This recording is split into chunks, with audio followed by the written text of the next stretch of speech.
Muito bom dia a todos. É sempre um gosto estar com aqueles que tiram do seu domingo de manhã, em que muitos optam por dormir até tarde, ou cuidar do seu corpo físico. Vemos já algumas pessoas, apesar do tempo não estar está um pouco de chuva, pessoas a caminhar por aí, mas vocês, espero eu que tenham escolhido a melhor parte, apesar de hoje ser eu a pregar, mas espero que tenham escolhido a melhor parte, estarem aqui juntos com os irmãos e para louvar o nome de Deus, que realmente deu tudo por nós, que nós acabamos de cantar, morri na cruz por ti, que fazes tu por mim. Não no sentido de fazermos alguma coisa para merecer o favor de Deus, mas porque recebemos o favor de Deus. E espero também aquilo que eu vos vou transmitir sirva de bênção e consolação para cada um de vocês. O tema de hoje é um pouco estranho e se calhar à primeira vista pode não parecer um tema apropriado para uma igreja evangélica, mas já sabem que o Daniel é sempre assim, é sempre coisas fora da caixa. Quero falar de uma história de amor entre dois homens, mas não como o mundo retrata. Já sai embora? Não, parece que assim é. Uma história de amor entre dois homens, mas não como o mundo retrata. O mundo retrata uma história de amor entre dois homens como algo que, à luz da Bíblia, é completamente errado.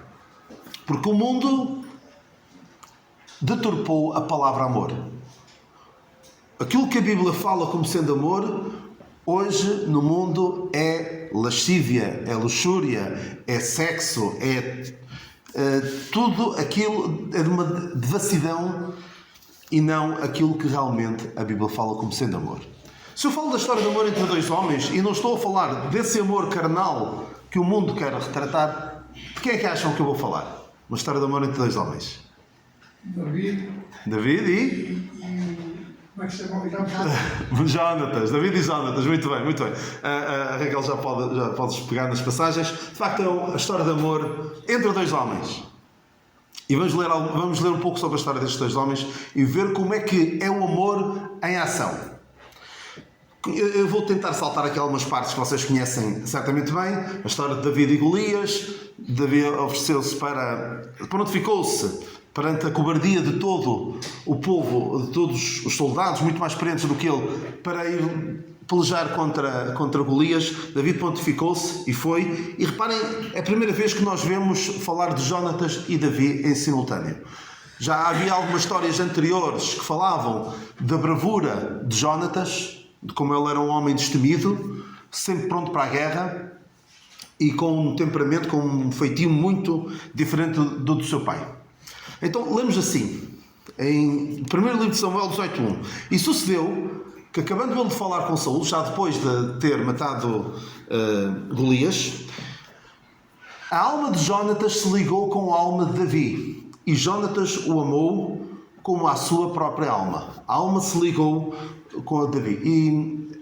E Saul naquele dia o tomou e não lhe permitiu que voltasse para casa do seu pai, versículo 3 e 4, e Jonatas e Davi fizeram aliança, porque Jonatas o amava como a sua própria alma.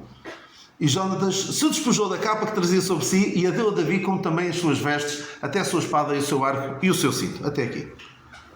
Quem lê isto, até esta parte, se despojou da capa, até se despiram infelizmente, o mundo retrata, há muita gente que olha para a história de Davi e Jonatas como sendo uma história de amor homossexual. Como as destas passagens. Amou muito, ligou a sua alma com a dele, mas vamos ver que não é assim. Vamos ver daqui a um bocadinho, como Jonatas amou Davi, e depois vamos ver como Davi amou Jonatas. Como mostraram na prática, até às últimas consequências, até à morte e até depois da morte.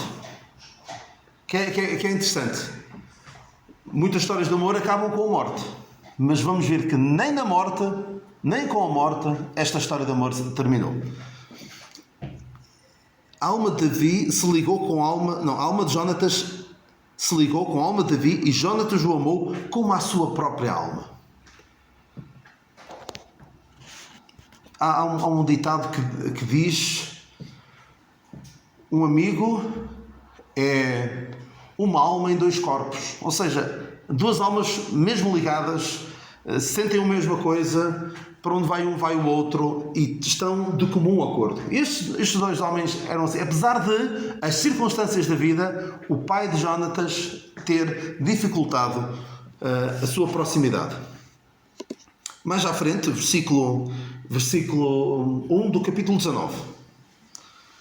Nós sabemos que, apesar do bem que Davi fez para o reino de Israel, Saul não gostava dele, porque Saul tinha medo de quê? De que Davi lhe tirasse o reino. E quando ele soube que Davi tinha sido ungido como rei, aí é que saltou-lhe a tampa, por assim dizer, e ficou completamente transtornado. E porquê? Porque já nesta altura Deus já tinha dito a Saul: o reino vai ser tirado de ti e dado a outro. Deus já procurou um homem segundo o seu coração. Porque Saul tinha falhado 2 vezes. Houve 2 falhas muito grandes de Saul para com as ordens claras de Samuel, em que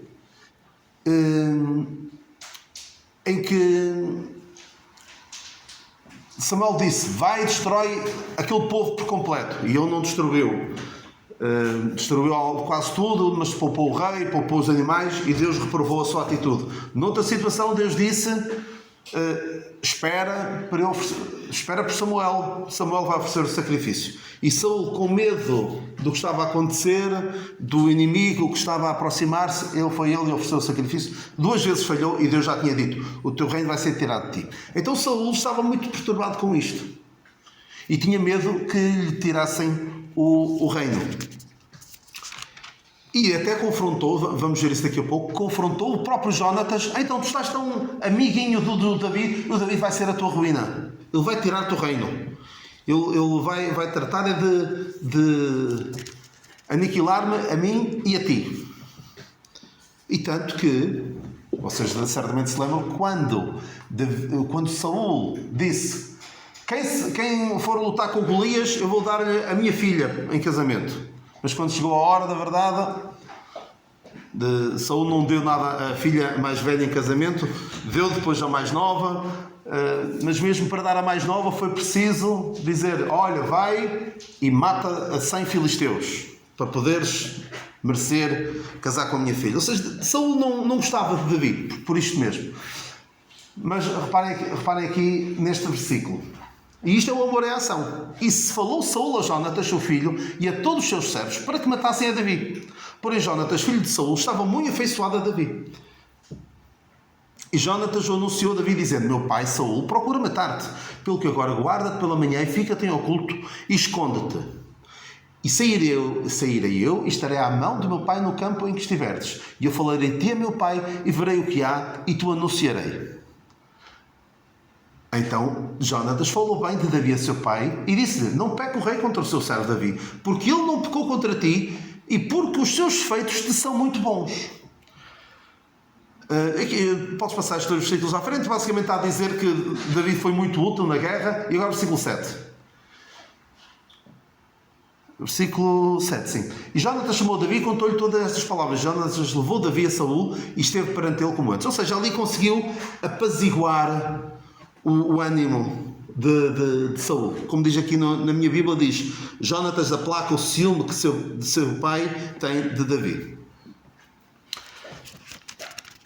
E neste mesmo capítulo, não vamos ler, Saul tenta matar Davi. Várias vezes atirou-lhe com uma lança, por aí fora. Muitas situações complicadas. Capítulo 20, agora, capítulo 20. Isto é o amor em ação. É falar bem de quem se ama. Jonatas amava a Davi e, com risco da sua própria vida, com risco de cair em desgraça perante o seu pai, falou bem de Davi a seu pai.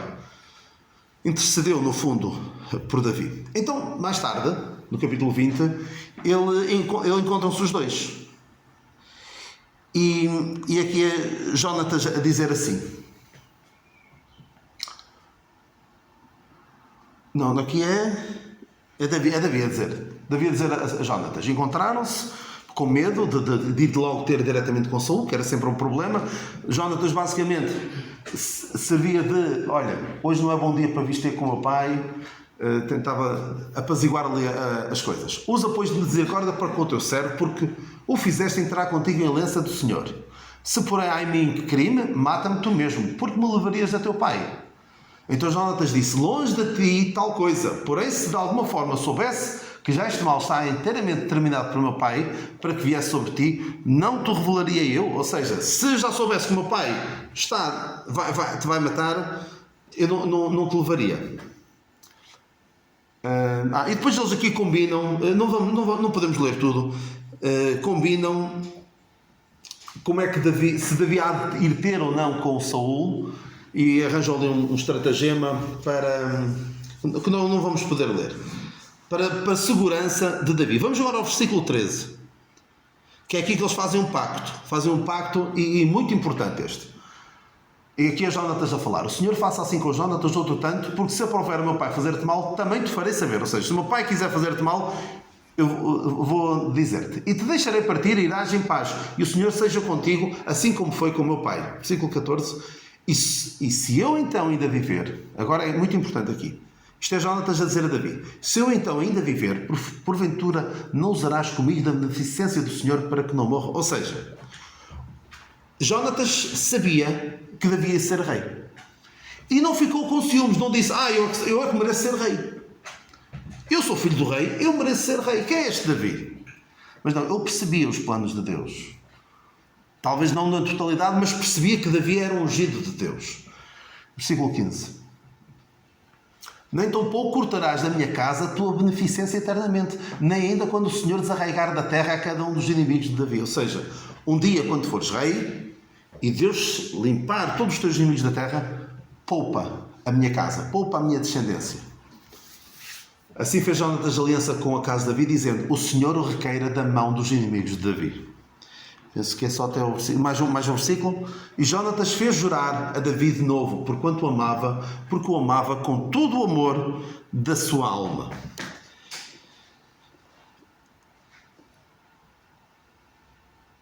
E fazem aqui um pacto. Quando eu partir, Jonatas sabia que Davi ia ser rei. Usa de beneficência, ser bondoso para com a minha família. Eles depois percebem, no final do capítulo, versículo 41, percebem que Saul está mesmo determinado a matar Davi. Penso que é até aqui nesta passagem que... Exatamente. Que Saul atira com uma lança sobre o próprio filho, e o filho Jonatas desvia-se, e só por isso é que não morre. Porque Saul estava completamente transtornado. Havia um espírito mau que levava a fazer o que não devia. Então, versículo 41. Isto é a despedida deles. Eu creio que depois disto eles não se voltam a ver mais. Não se voltam a ver. Reparem aqui. E no moço... Levantou-se Davi do lado do sul, lançou-se sobre o seu rosto em terra, inclinou-se 3 vezes e beijaram-se um ao outro. Lá está. O que é que o mundo vê? Olha, beijaram-se, amavam-se um ao outro, até se despiram, beijaram-se. É tudo. É uma perversidade tal que olham para isto e pensam logo que é uma relação homossexual. E beijaram-se um ao outro e choraram juntos, mas Davi chorou muito mais. E disse Jonatas a Davi, vai-te em paz, o que nós temos jurado, ambos em nome do Senhor, dizendo, o Senhor seja entre mim e ti, e entre a minha descendência e a tua descendência seja perpetuamente. Ou seja, há aqui um pacto para sempre. E vamos ver, mais à frente, como vão levar isto mesmo a sério.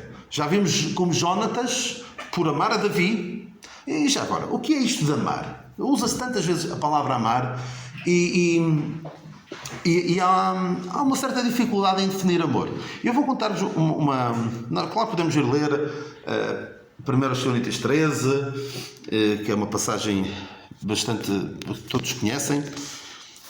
Mas vou contar-vos aqui uma pequena história que li de um crente. E para nós pensarmos se nós vemos o amor desta maneira, porque vemos muitas vezes o mundo falar de amor, o amor acabou, o amor entre nós já não existe. E vamos ver se esta definição de amor que eu vos vou dar, se nós levássemos isto em prática, não seria muito melhor. Então, um crente contava que quando namorava com a sua esposa, a dada altura disse: eu amo-te à sua esposa. E é algo bonito de se dizer, que devemos dizer aos nossos filhos, aos nossos pais, aos nossos irmãos na fé, à nossa esposa, ao nosso marido. Devemos dizer isso. E estava um clima romântico e, em vez dela dizer eu também te amo, ela perguntou-lhe, entalou-o com uma pergunta: o que é que queres dizer com isso? Normalmente não estamos assim, quando dizemos isso não estamos propriamente à espera de, olha, explica-me isso, troca-me isto por miúdos. Eu não sei se ele tinha preparado a resposta ou se respondeu na hora. E ele respondeu: eu quando digo que te amo, quero dizer que estou comprometido a fazer com que a nossa relação resulte. Estou comprometido em fazer com que a nossa relação resulte. E é isso que Deus faz connosco. Deus está verdadeiramente comprometido em que o nosso relacionamento com Ele resulte. Quando eu digo que amo os meus irmãos, eu estou verdadeiramente a dizer isto. Eu quero que o nosso relacionamento resulte. Infelizmente o mundo diz: o amor acabou. Porquê? Porque deixaram de investir na relação. Ou seja, não amam na verdade. Na verdade não há amor. O que há é paixão, há atração, mas não há um amor, não há um verdadeiro investimento na relação. E vemos aqui que Davi e Jonatas investiram verdadeiramente na relação.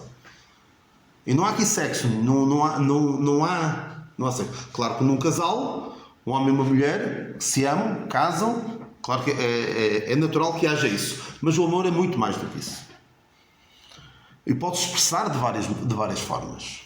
Entre dois amigos expressa-se de uma forma, entre um pai e filho expressa-se de outra forma, entre irmãos expressa-se de outra forma, num casal expressa-se de outra forma.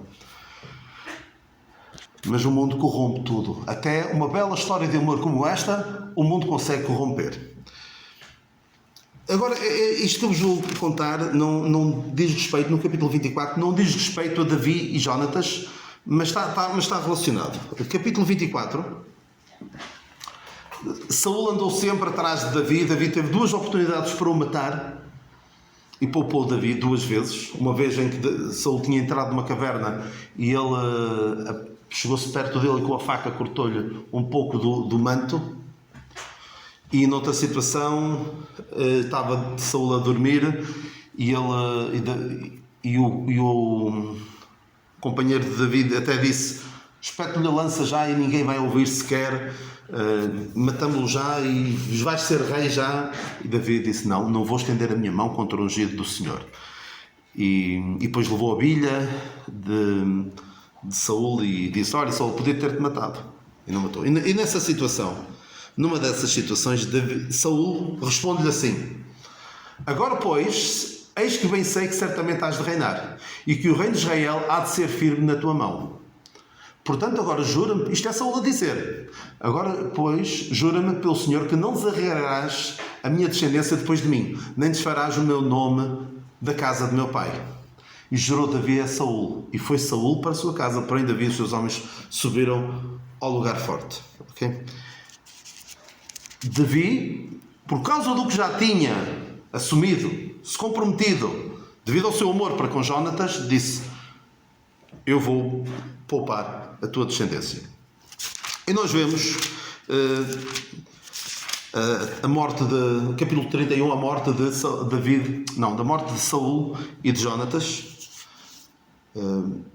Versículo 2: morreram, mataram Jonatas, e depois mais à frente Saúl suicidou-se. Agora, no segundo livro de Samuel, o primeiro livro de Samuel acaba com a morte de Saúl. Os filisteus conquistaram a vitória naquele dia, levaram Saúl, levaram o corpo de Saúl e de Jonatas, E entretanto, no capítulo 1 do segundo livro de Samuel, há um homem que vem e traz notícias da morte de Saul a Jonatas, pensando que Davi fica todo contente. Olha que bom, os meus inimigos foram-se. E depois este homem não o matou, apenas apropriou-se de coisas que eram de Saul para fazer de conta que tinha sido ele a matar, a pedido de Saul, e Davi mandou foi matá-lo. Vamos ao versículo 12. O versículo 11. Então apanhou Davi os seus vestidos e os rasgou, como também todos os homens que estavam com ele. Ou seja, ficou muito triste com aquilo. A última coisa que ele pensava é: agora sim vou ser rei, finalmente. Não. E prantearam e choraram e jejuaram até à tarde por Saul e por Jonatas seu filho, e pelo povo do Senhor e pela casa de Israel, porque tinham caído à espada. Versículo 17. E lamentou Davi a Saul e a Jonatas seu filho com esta lamentação. E há aqui um cântico de lamentação pela morte de Saul e de Jonatas. Versículo 23. Isto é Davi a lamentar-se. Versículo 23. Saul e Jonatas, tão amados e queridos na sua vida, também na sua morte não se separaram. Eram mais ligeiros do que as águias, mais fortes do que os leões. Versículo 25. Como caíram os valentes no meio da peleja, Jonatas nos teus altos foi ferido. Versículo 26. Que isto é uma passagem estranha e lá está. Alguns pegam nisto, novamente, para dizer que Davi e Jonatas tinham uma relação amorosa. E tinham uma relação amorosa, mas não no sentido que querem passar. Angustiado estou por ti, meu irmão Jonatas. Quão amabilíssimo me eras. Mais maravilhoso me era o teu amor do que o amor das mulheres. Se calhar as mulheres de Davi se calhar não acharam muita piada a isto, mas ele diz isto mesmo. E porquê? Porque eles tinham uma relação tão forte, um com o outro. Tinham uma amizade tal. Estavam dispostos a morrer um pelo outro. E como nós vimos com as mulheres, Davi teve várias mulheres, já tinha algumas e foi arranjar mais outra, e a relação dele com as mulheres não foi assim muito boa. Foi melhor do que a do filho. Salomão teve uma relação muito pior do que com as mulheres. Mas o amor era melhor do que o amor das mulheres. E infelizmente, nós vemos das sociedades antigas, grega e por aí fora, em que os homens, muitos homens, tinham os seus parceiros sexuais, homens, normalmente rapazes. Era muito comum isto. Um homem mais velho ensinava o mais novo nas ciências, na filosofia e na história, essas coisas todas, e depois retribuía com favores sexuais. Havia muito isto. As mulheres era só para procriar, mas para terem prazer sexual iam aos rapazes. Havia muito isso. E alguns pegam nessa prática pagã, de quem não quer nada com Deus, e pega nisto e diz: olha, ele gostava mais dos homens, gostava mais de Jonatas do que das mulheres. As mulheres eram só para ter filhos. Nada disso. A relação deles era profunda. O amor deles era forte. Era um amor que, de facto, os levava a tomar decisões que punham o outro em primeiro lugar. Porque o amor é mesmo isto. É pôr o outro, os interesses do outro, acima dos nossos. O que é que um pai faz em relação aos filhos? Quem é pai, o que é que faz muitas vezes? Priva-se de muita coisa para poder dar o melhor aos seus filhos. Há até aquela escultura que eu gosto bastante de um pai e um filho, em que o pai está cheio de buracos e que tirou os buracos, o material que saiu e que deu origem aos buracos, construiu o seu filho. Ou seja, é a ilustração de um pai que tira de si mesmo para dar ao seu filho. E uma relação de amor é isto. Eu vou privar-me de algo que até gostaria de ter para benefício do outro. Então Saul e Jonatas morreram, Davi tornou-se rei, e aconteceu que quando houve aquela fuga, houve aquela debandada do povo de Israel por causa dos filisteus derrotarem os israelitas, aconteceu aqui uma história que está aqui um pouco descontextualizada, aparentemente, no segundo livro de Samuel 4.4, mas é importante. É importante. Jonatas, filho de Saul, tinha um filho aleijado de ambos os pés. Era da idade de 5 anos quando as novas de Saul e Jonatas vieram de Jezreel. Ou seja, Jonatas e Saul tinham morrido. E a sua ama o tomou e fugiu. E sucedeu que, apressando-se ela a fugir, ele caiu e ficou coxo. E o seu nome era Mefibosete. Está aqui no meio de outra história, mas é importante isto. Havia um filho de Jonatas, chamado Mefibosete, que era aleijado de ambos os pés. Porque na fuga, porque os filisteus vinham aí, vamos fugir, ou seja, havia ali uma grande indefinição do que é que ia acontecer. Mas uma coisa se sabia, já não havia rei da casa de Saul. Houve um que tentou, mas não deu em nada. E Davi então tornou-se rei. Davi tornou-se rei e, como eu vos disse, penso eu da última vez que aqui estive, o que era normal acontecer quando um rei de uma família diferente subiu ao trono, o que é que normalmente fazia? Lembram-se o que é que eu disse que faziam? Matava tudo. E no caso que nós vimos há uns meses, o que é que fazia? Até matava os da própria família. Herodes é conhecido por ter matado o próprio filho porque tinha medo que ele lhe tirasse o trono. Houve um filho que pensou: olha, já estás velho, que chega, deixa-me ir para aí. E ele não gostou e tratou de o eliminar. Era esta a prática. Mas Davi faz completamente diferente. Este capítulo é lindíssimo e é uma ilustração. Capítulo 9 é uma ilustração, pequena ilustração, daquilo que Deus faz para connosco. Segundo livro de Samuel, capítulo 9. E disse Davi, já depois de ser rei, ter o seu reino estabelecido, ele inicialmente só reinou sobre Judá, só sobre certa parte de Israel, mas depois reinou sobre todo o Israel. E já está tudo estabelecido, o que é que ele disse? Há ainda alguém que tenha ficado da casa de Saul? Se calhar alguns estavam a ouvir: ai não, isto já vai limpar tudo, já vai matar tudo o que mexe da família de Saul. Não. Que tenha ficado da casa de Saul para que lhe faça benevolência, por amor, para que lhe faça bem, ou benevolência, por amor de Jonatas. Por amor de Jonatas. Ou seja, por causa do que eu me comprometi com Jonatas, o Jonatas já não estava cá. Davi já não tinha necessidade nenhuma de estar se fosse mesmo uma relação carnal apenas, como o mundo pensa, ora, morreu, olha, agora já não lhe devo nada. Para que lhe faça benevolência por amor de Jonatas. E disseram, lá lhe disseram que havia, versículo 3, há ainda um filho de Jonatas, aleijado de ambos os pés.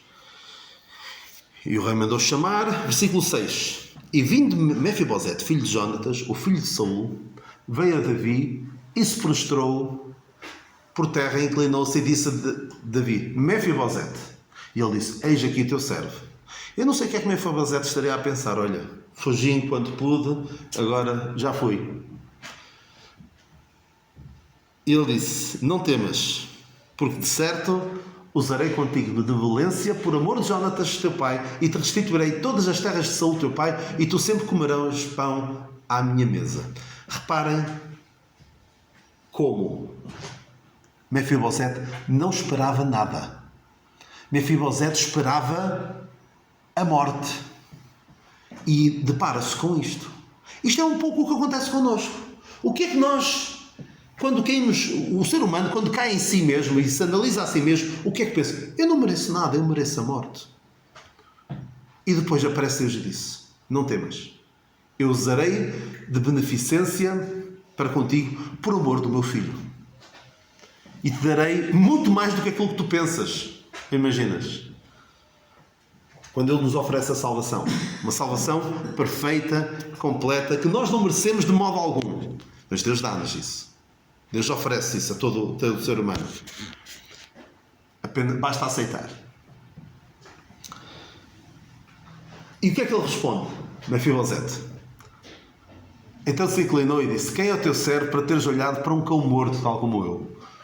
O cão era das coisas mais nojentas que havia na altura. Eu sei que nós hoje, a nossa cultura adota cães como animais de estimação e come porco. Mas naquela altura, comer porco e ter cães era a coisa mais horrorosa. Isto não é? Era indigno de um judeu. Mas um cão era a coisa mais indigna. Cão morto como eu. Ou seja, quem sou eu? Sou tão indigno. Eu não mereço nada da tua parte. Mas sabem uma coisa? Isto foi o que o Mefibosete fez. Que é a atitude que qualquer pessoa perante a graça que Deus oferece deve ter. Deus disse: não temas, eu ofereço-te a vida eterna. Basta creres no que o meu filho fez na cruz por ti, para te salvar dos teus pecados. Mas sabem como é que o ser humano reage hoje? Imaginem um cenário que não está na Bíblia, não existe, não aconteceu, mas que infelizmente é o cenário em que muitos se metem. Que é: Davi diz isto a Mefibosete e Mefibosete diz: o quê? Eu é que devia estar aí. Eu sou neto de Saul. Eu é que mereço ser rei. Tu és um usurpador. Sai daí. Tudo o que tu tens é meu, é. Não só aquilo que tu me estás a dizer que me vais restituir, mas é tudo meu. Infelizmente é esta atitude que muitos têm para com Deus. Rejeitam Deus e querem pôr-se eles mesmos no lugar de Deus. Mas esta é a atitude que qualquer pessoa deve ter. É humilhação completa, humildade perante Deus e uma gratidão para sempre por aquilo que lhe é dado. E vemos Mefibosete, de facto, foi grato a Davi para sempre. Há mais 3 passagens, mas eu não vou poder ler 2 delas, mas só vou citar rapidamente. Anos mais tarde, Mefibosete foi extremamente grato. Mas Davi, houve ali uma situação em que Davi teve de fugir. Teve de fugir porque o filho Absalão conseguiu minar o seu reino, virar pessoas contra Davi. Isto também foi parte do castigo de Deus por causa do pecado que Davi teve com Batseba, ao matar o seu marido, engravidá-la primeiro e depois matar o seu marido. Foi castigo de Deus. E Davi teve de fugir de Absalão. Absalão queria tirar-lhe o reino. E na altura, um servo de Mefibosete, o Ziba, que aparece aqui na Bíblia, disse a Davi: olha, o Mefibosete virou-se contra ti. Virou-se contra ti. É versículo mais para a frente, 3, versículo 3. Este Ziba diz a Davi: eis que ficou em Jerusalém porque me disse: hoje me restituirá a casa de Israel o reino do meu pai. Porque se calhar poderia haver alguns da casa de Saul, ficaram sempre indignados porque nós é que devíamos estar a ser rei. Mefibosete não achava nada disto. Mefibosete não fez nada disto. Porque nós lemos depois no capítulo 19, em que desde o dia... deixa eu ver se eu encontro a passagem certa. 24. 19, 24. Quando Davi conseguiu a vitória sobre o seu filho rebelde e voltou. E vejam como Mefibosete ficou eternamente grato a Davi. Versículo 25. 24, desculpa. Mefibosete desceu a encontrar-se com o rei e não tinha lavado os pés, nem feito a barba, nem tinha lavado as suas vestes, desde o dia em que o rei tinha saído até ao dia em que voltou em paz. Ou seja, Mefibosete ficou para sempre grato a Davi por aquilo que ele lhe tinha feito. Mas houve ali um servo que tentou enganá-lo. Última passagem que vamos ler. Esta aqui se calhar já não conheciam muito bem, esta de capítulo 19, e esta de capítulo 21 ainda menos. Provavelmente. Houve uma situação já no final da vida de Davi em que houve uma fome. Houve uma fome em Israel e E basicamente era um castigo de Deus por causa de algo de mal que Saul tinha feito aos gibeonitas. Os gibeonitas é aquele povo que enganou Josué e disse: nós somos de muito longe, faz aliança connosco, e depois percebeu-se que era um povo ali da terra e que eles deviam ter destruído. Não destruíram e ficaram para sempre lá no meio de Israel. Mas Saul, se calhar ainda com traumas do que tinha falhado ao não matar os amalequitas, matou os gibeonitas. Isto ninguém me mandou matar. E, basicamente, os gibeonitas disseram, versículo 4: não é por prata nem por ouro que temos questão com Saul e com a sua casa, nem tampouco pretendemos matar pessoa alguma em Israel. E dizem assim, versículo 6: de seus filhos nos deem 7 homens, para que os enforquemos ao Senhor em Gibeás. São passagens um bocado fortes. Versículo 5, exatamente. E o que é que Davi fez? Havia descendência de Saul ainda, não tinham morrido todos. E o que é que ele fez? Porém o rei poupou a Mefibosete, filho de Jonatas, por causa do juramento que tinha feito. Versículo 8. E tomou quem? Tomou alguns da família de Saul. E até ali o Mefibosete. Quando chamaram, olha, Mefibosete, tu vais. Mas não, era um outro Mefibosete. Acho que era tio. Era tio de Mefibosete. Até depois da morte, mesmo até aos seus últimos dias, houve várias situações em que poderia ter quebrado o seu acordo, o seu juramento, mas não, Davi levou isto até a morte. Isto é de facto uma história de amor, uma história de compromisso verdadeiro entre dois homens. Vejam como a alma deles se ligou de tal forma, ficaram para sempre ligados, sempre amigos, mas uma amizade levada até às últimas consequências. Acho que poderia dizer: encontra alguém que te ame como Jonatas amou Davi. E devemos ser alguém, devemos amar os nossos irmãos como Jonatas amou Davi. Porque se for assim, não é este amor que o mundo prega, que o mundo anuncia, um amor de luxúria, um amor carnal, mas um amor que se dá a si mesmo pelos outros.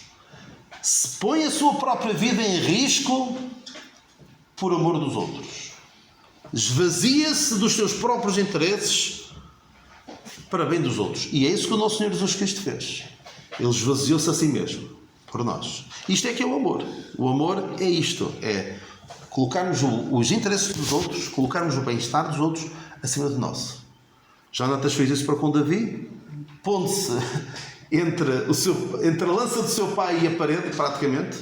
Ficou mesmo entre a espada e a parede. E Davi, depois da morte de Jonatas, o que é que fez? Disse: não, eu vou levar este compromisso, não até à morte, mas até depois da morte. E isto é verdadeiramente um amor segundo a palavra de Deus. E é uma história de amor. É a história de amor que Deus conta entre dois homens. E que também é um pequeno reflexo. Aquela história de Mefibosete. E é uma passagem lindíssima, reveladora do amor que Deus tem para connosco. Um amor que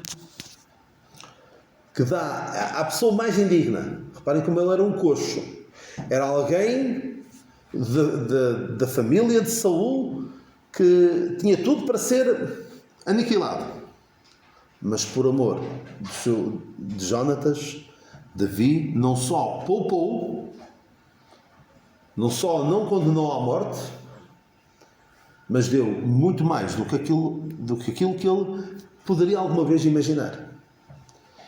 E Deus faz isso connosco. Não nos dá a condenação, mas dá-nos muito mais do que é aquele que é poderoso para fazer tudo muito mais abundantemente, além daquilo que pedimos ou pensamos. É este o Deus que temos. E Davi aqui, de facto, foi aquilo que o próprio Deus disse, um homem segundo o coração de Deus. Aprendemos depois com estas passagens, que certamente conheciam algumas delas, mas que de facto nos mostram como é que deve ser o amor em ação, não só de boca ou de palavra, mas em almas. Que o Senhor nos abençoe.